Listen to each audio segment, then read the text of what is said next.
This one, and fellas, y'all gonna like this shit too. Without further ado, y'all put your hands together. Start clapping your hands. Give her a lot of love for Kylie. Wait, we gotta get this shit right. I'm gonna say your first name, and then you say your last name. Deal? And then y'all show her hella love. Alright? Alright, come on, sweetie. Alright. Try it again. Now y'all give it up for Kylie Cisneros. on my mama. Oh yeah!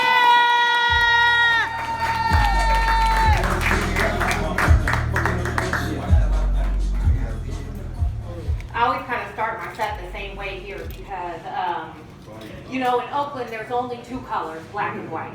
There's no Hispanic.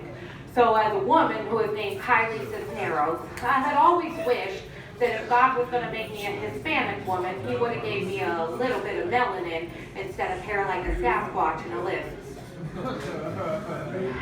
There was a lot of things brought up tonight, right? There was a lot of things we talked about, a lot of taboo topics. We talked about porn, we talked about death, we talked about a lot of things, right? Anybody else in here in porn other than me? Okay, so I'm gonna let you know right now I'm taking the retarded dude and the Asian bad girls and we going viral next week. Okay, you can come with me. I see you. The funny thing about being in sex work is that I'm a huge fan of the one-piece outfit.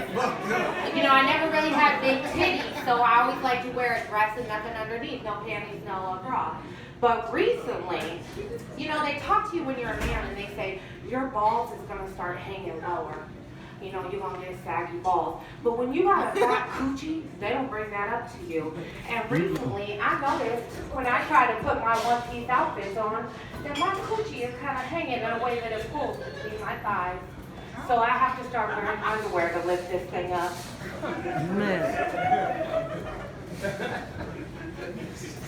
So,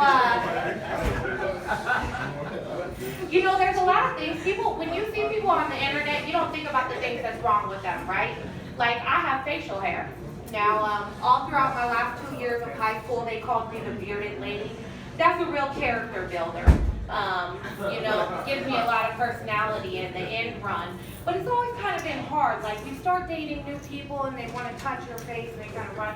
And you kind of be like, no, babe, don't do that, right? It's always kind of been a hard thing as a woman. I saw a woman on Oprah one time that shaved her face, so I kind of identified with that, right? But recently, my son turned 14. And he came to me and he said, Mom, I'm getting some facial hair on my face and I really don't know how to deal with that. Woo! Woo! And I said, God, you've been preparing me for this moment all of my adult life. Jordan, I got you. My heels always go through this stage. I'm sorry about that. So, I'm a pretty avid masturbator. One of the things about being a plus-size woman is that I always used to have to chase dick before I was a prostitute, right? I would go to Forever 21, I would buy a dress, I would go to the bar, I want to fuck, but they didn't want to fuck me, so they'd try to hit on me by the bathroom or hit on me at the end of the night at the club. So that didn't always work out for me, so I was always an avid masturbator. So one time I was at my parents'. I was trying to recover from the fast life because when I got in the game, I wasn't selling pussy, I was selling crack. And then I almost got shot in a drive-by. My baby daddy got shot, so I tried to retire. So I go back to my parents' house, right, and I'm like, I tried to quit cocaine, and I wanted to put something in my nose so bad, and my mom, she had oxys, and I had never done heroin before, but my friend snorted oxys to clean my girlfriend's house. So I said, well, I just want to put something in my nose when I snorted, right? Snort the oxy. I almost killed my motherfucking self because you cannot sort an 80 milligram oxy in 2 months. But after that had happened, I was like, I need to fuck myself. So I'm running around my parents' house and I'm looking for something to masturbate with. And I don't want to borrow my mom's dildo. I know where those things are because I think with the rising of Joseph Coy, jokes about your mom's vagina have become prevalent, right? We all know what a tabo is. Any complicated? Know what a tabo is? Okay, right. So I'm running around my parents' house looking for something to masturbate. I don't want to use my mom's dildo. till I find a cucumber, right? But the thing about being an avid masturbator and knowing about cucumbers is that the wax is not viscous.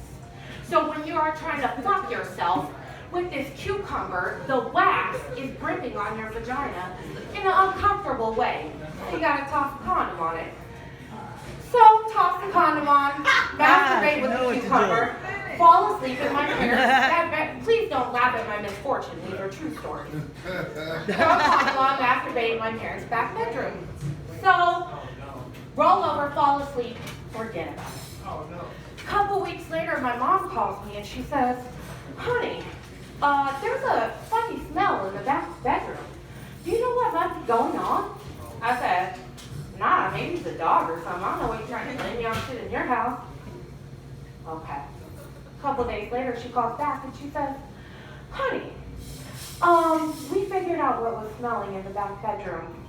And it was a cucumber with a condom on it under the bed.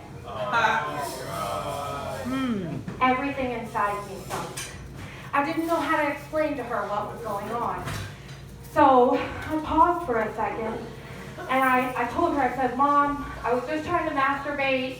You know, it's been hard to get through some things, and I'm so sorry. I didn't mean to do that.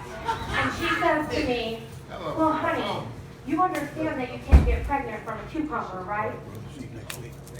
No. Like I said, these are true stories. Please don't laugh at my misfortune.